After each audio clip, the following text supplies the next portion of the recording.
Episode 200 of the Creating Great Grim Dogs podcast. Can you believe it? 200 episodes. This week, we are talking about how behavior cases should not be frustrating.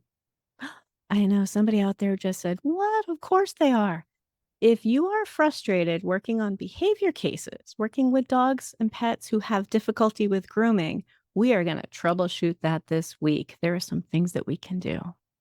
This is the Creating Great Grooming Dog Show. I'm Chrissy Newmeyer Smith. I'm a master groomer behavior specialist, a certified professional dog trainer, a certified behavior consultant for canines, a certified professional groomer, a fear-free certified professional, an educator at the Whole Pet Grooming Academy, and the owner of Happy Critters in Nashua, New Hampshire. And this, my friends and colleagues, is the show where we talk about teaching dogs to be good for grooming and for other types of care. So let's talk about behavior cases. And if you are a groomer and you are working on behavior problems, working with dogs who have difficulty with grooming, and you're getting frustrated, there are two big, broad categories we're going to drop those into. One category is safety.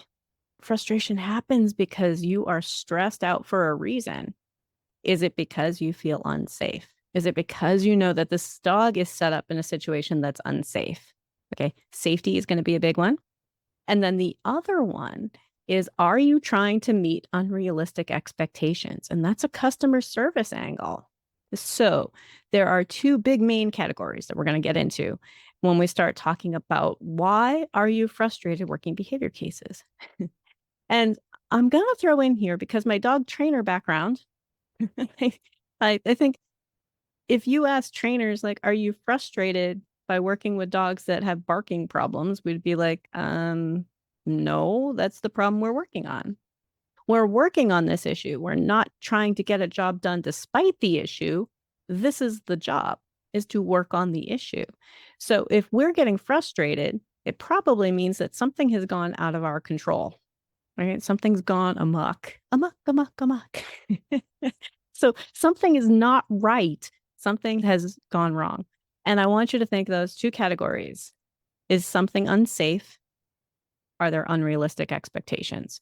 So let's jump into safety, because safety is a big one. If we are frustrated, is it because we know that this dog is doing stuff that's unsafe for them and unsafe for us? And that happens a lot.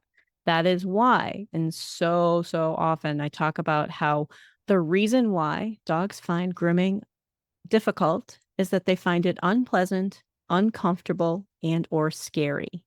If this dog finds it unpleasant, uncomfortable, and or scary, they are going to behave like a frightened animal. Okay, so if we think, well, this dog is behaving like a frightened animal, and we know that's not safe. Is this dog likely to do something unsafe? Is this dog going to kick your clippers? Is this dog going to kick your shears, try to bite your shears? Is this dog going to try to leap off of the table? We have the grooming loop for a reason. We buckle them in for safety. Most of our dogs understand leashes. And when they're buckled in, I've started calling it buckling in because I'm tired of the hate toward grooming loops. They're just on leash on the table so that they know, oops, I'm tied, I can't jump. But if we're worried that that dog wants to go launching itself off, we know it's unsafe. We're going to start getting frustrated. We're going to start getting stressed because we know, oh my God, I have to keep this dog safe while I'm trying to get this grooming done. Now, are you able to keep that dog safe? How much extra work is that causing you to try to keep this dog from jumping off the table or from grabbing tools or whatever it is they're trying to do? Are we able to keep this dog safe? And safety, guys, when we take a dog into our care, we are now responsible for that dog's safety while in our care. And that can be really stressful. I want you to ask yourself this. If a dog is injured because of a behavior problem, like that dog that just turned around and tried to bite you and tried to bite the scissors and cut himself biting the scissors, are you going to be able to provide first aid for a mouth wound on a dog who has been aggressive toward the scissors and toward you for the last 5 minutes? Probably not. Probably not. When we're talking safety, I think whether you realize it or not, although I think my listeners realize it, but if this might be the first time you're tuning into the show, I think whether you realize it or not, Something in your head is saying, this isn't safe. That there are so many things that can go wrong. We have to set up for safety. But that is the training mindset, right? Dog trainers, we don't just go, okay, well, let's bring him to the park where all the little kids are and we'll just work on it there, even though he's terrified and aggressive with kids. We know better. We're like, no, we're going to set things up to be safe. You might be getting frustrated because you realize this situation is terribly unsafe. Now, we also have to worry about safety of the groomer ourselves personally. If I get hurt, like I don't want to get hurt at work.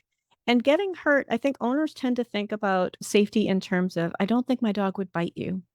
But trying to grab a dog and hold them on the table so that they don't jump off is going to hurt us. We have a lot of shoulder injuries, back injuries, just trying to catch dogs before they fall off the end of the table or jump off or try to turn away from us.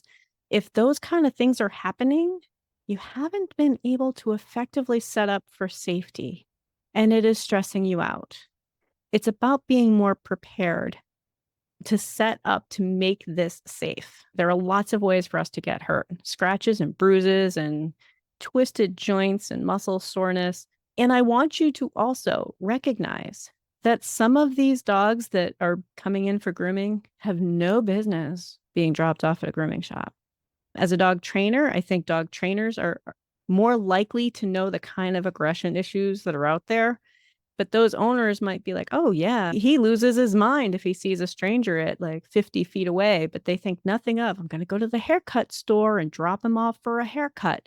We need to make sure that they know that that is not safe. That is not okay.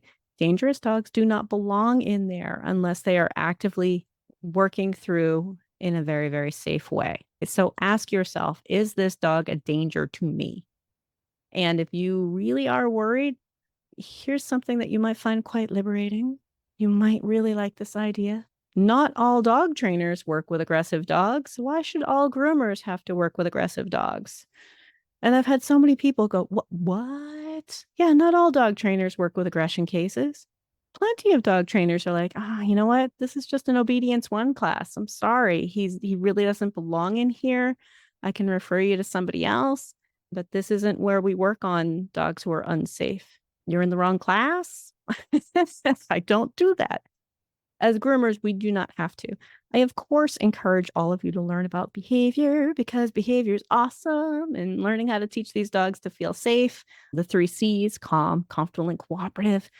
But if you think that this dog is really likely to hurt you or something just makes you think like, oh, I have a weird sense about this one, trust your gut, okay? You do not need to groom every dog that comes to you. There are a lot of dogs who are unsafe.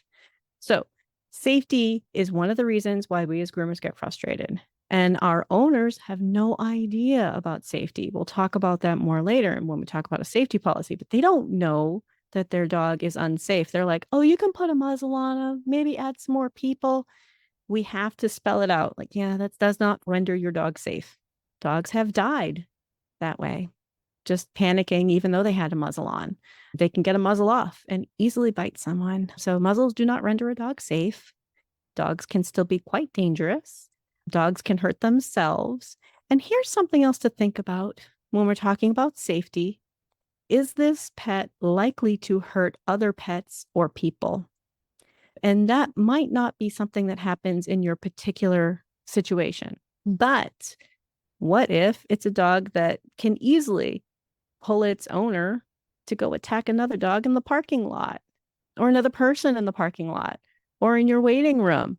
There are some dangerous dogs out there, and it's okay to refer them to somebody else. There are lots of different things that we can do to help our owners understand, I want to help you with your problem, but I might need to do that by referring you to somebody else. Safety, safety, safety, safety. Now, another reason why you might get really frustrated working behavior cases, it kind of goes along with safety. The dog who is having a behavior problem, having difficulty with grooming, behaving aggressively, or behaving fearfully, or doing any sort of behaviors that are not necessarily calm, comfortable, and cooperative, when they are responding like a frightened animal, that's when our equipment can get destroyed too. Okay? Dogs kicking equipment, destroying stuff by accident, or just trying to like jump off the table and bending a grooming arm or breaking a clip off of a tub, whatever it is. Yeah, we get frustrated. Our equipment is really expensive. Plenty of groomers have been injured by dogs kicking shears off of tables, kicking shears into them. The couple of times that I have cut myself with my shears is because a dog wiggled and I was trying so hard to not cut them.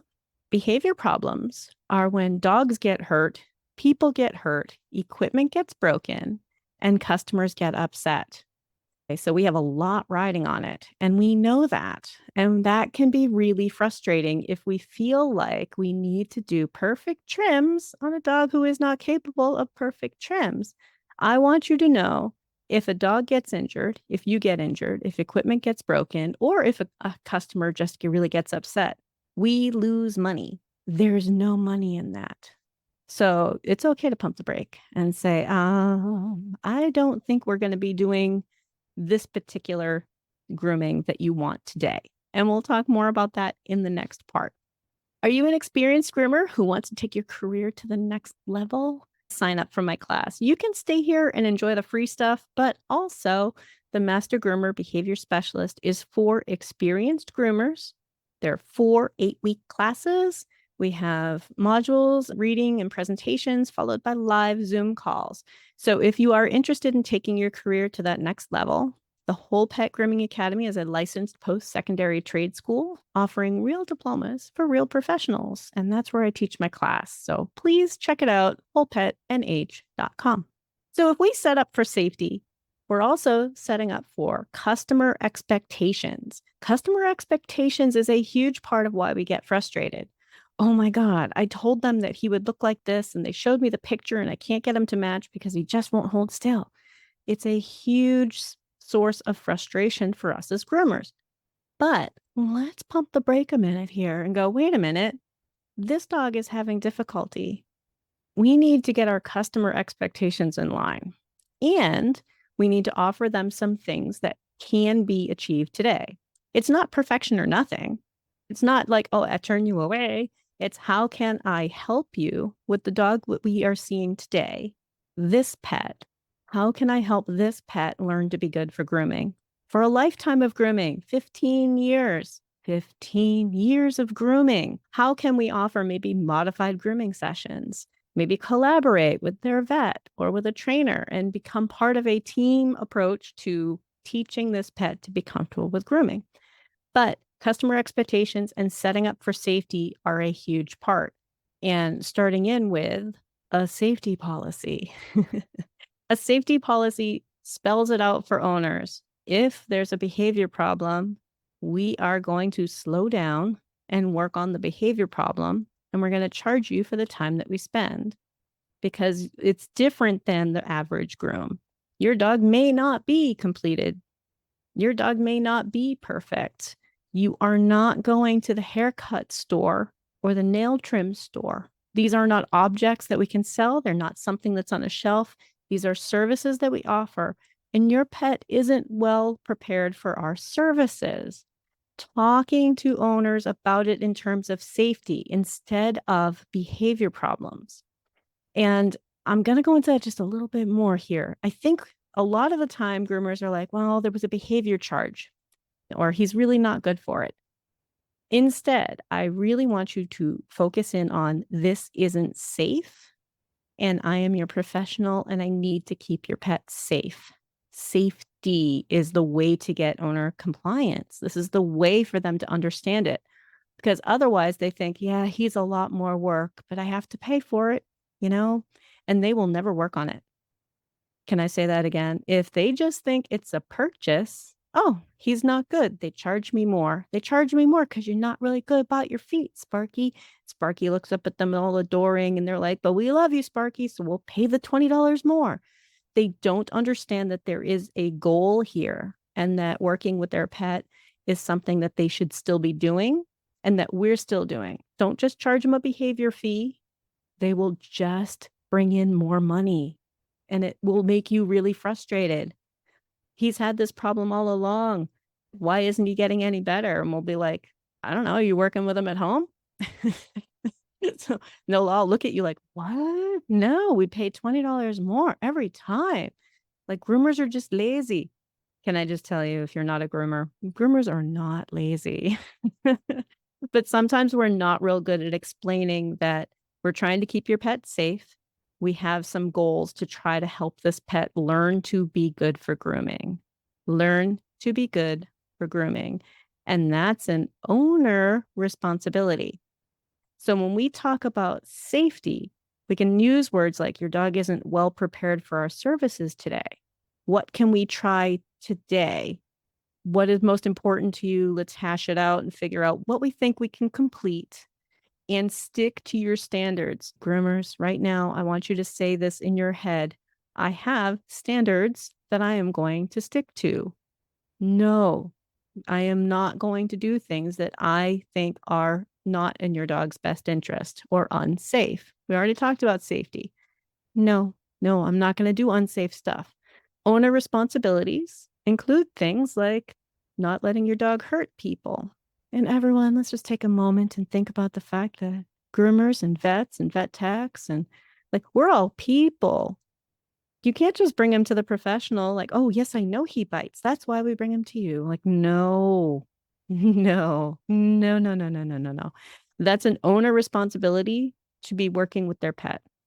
This might be something that we continue to work with. This might be something that we send you to somebody else to work with, but this has to be something you continue to work with because, dear customers, I want you to know grooming is a luxury service.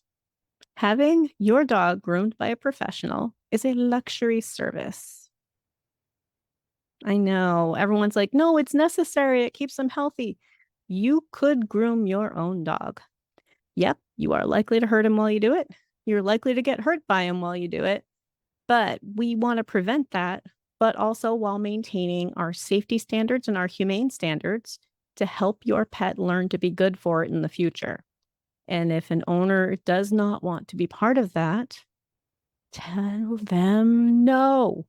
Use the same no that you use if they're like, well, you say he's matted, but I brushed him yesterday and I know he's fine. So I want him long and fluffy and I also need him done in half an hour.